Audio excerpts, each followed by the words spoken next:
सास का कायाकल्प। राधा को अपनी सास से बहुत प्यार था। मम्मी जी, आपकी साड़ी कितनी प्यारी लग रही है। काश मैं भी आपके जैसी साड़ी पहन पाती। अरे बेटा, हमारे जमाने में तो साड़ी ही चलती थी। तू क्या करेगी साड़ी पहनकर? दिन भर भागा दौड़ी करती है। साड़ी कंफर्टेबल नहीं फील कराएगी। तू तो ऐसे ही जचती है बेटा। राधा सास को लेकर घूमने जाती, सैर करती और उनसे खूब बातें किया करती थी। एक दिन, अरे राधा और माँ सुनो, अब हम लोगों को बम्बई चलना पड़ेगा। मेरी नई नौकरी वहीं लगी है। अरे वाह माँ, कितना मजा आएगा ना। अरे नहीं नहीं, मैं नहीं जाऊंगी। बड़ा शहर, बड़े लोग, मेरा दिल नहीं लगेगा। अरे माँ, मैं हूं ना आपके साथ। और सारा परिवार बड़े शहर में शिफ्ट हो जाता है। एक दिन, राधा, तू भी अब नौकरी में जाने लगी है। मैं तो बोर हो जाती हूँ। सोच रही हूँ आसपास की औरतों से दोस्ती कर लूँ। हाँ हाँ माँ, और क्या। यहाँ की औरतें तो किटी पार्टी और बहुत सी फन लविंग एक्टिविटी करती हैं। तो बेटा, दो चार फन लविंग से मुझे भी मिलवा देना। बहू सास के साथ बाहर निकलती है तो देखती है कि सास की उम्र की जो औरतें टहल रही हैं, उनका पहनावा ओढ़ावा सास से बिल्कुल अलग है। लेकिन फिर भी राधा एक औरत को रोकती है। Hello aunty, how are you? Oh great darling. Aunty, हम लोग यहाँ नए शिफ्ट हुए हैं। ये मेरी मम्मी है। क्या ये कल से आप लोगों को ज्वाइन कर सकती हैं? वो औरत सास की तरफ बड़ी ही अजीब नज़रों से देखती है, फिर कहती है, अब ठीक है, कल से भेज देना। सास समझ जाती है कि उस औरत को वो ठीक नहीं लगी, लेकिन फिर भी वो कुछ नहीं बोलती। अगले दिन, अरे माँ, अच्छी सी साड़ी पहनकर तैयार होकर जाइए। आपको आपकी दोस्तों के पास जाना है ना। और नहीं नहीं, मैं सोच रही हूँ घर पर बैठकर टीवी देखूं। वैसे भी रामायण का नया एपिसोड आएगा। नहीं माँ, आप जाओ ना, लोगों से मिलो, बात करो, अच्छा लगेगा। ना चाहते हुए भी सास उन लोगों के पास जाती है, लेकिन सभी सास से बुरा व्यवहार करते हैं। सास मुंह लटकाकर घर आ जाती है। बहू समझ जाती है कि सास को कुछ हुआ है।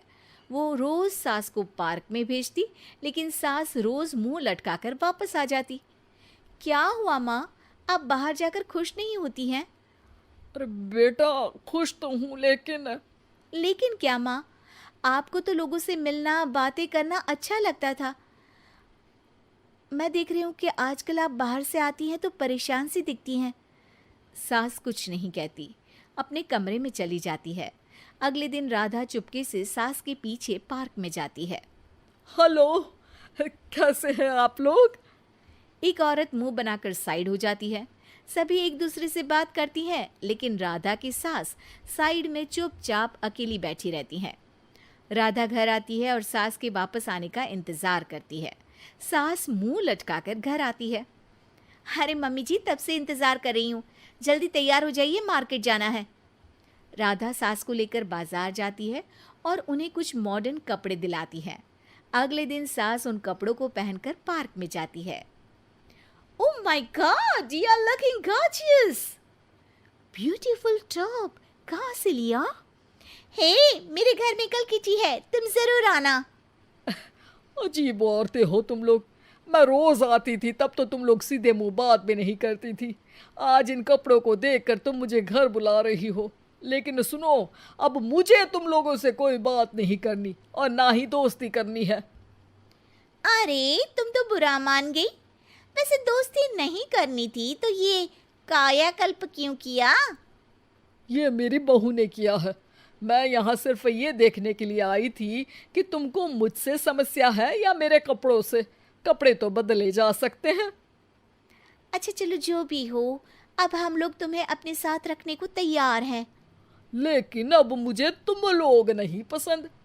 ये बोलकर राधा की सास वहां से चली जाती है।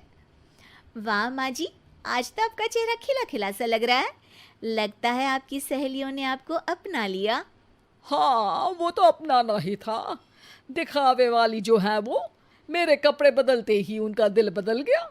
लेकिन आज मैं उन्हें मना कर आई, अरे क्यों माँ जी?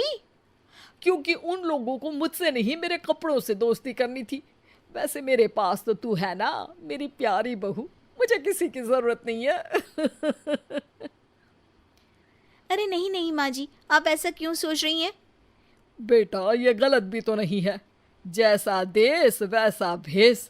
क्यों? ठीक है ना माँ, अब जब ये हम लोगों का देश है तो क्यों ना हम यहाँ का भेष अपना ले। हाँ हाँ जरूर, मैं तो तैयार हूँ। समय के साथ खुद को बदलने में कोई बुराई नहीं है, लेकिन कहीं नकल के चक्कर में बंदर ना दिखने लगूं। खैर, बहू लग जाती है सास की कायाकल्प।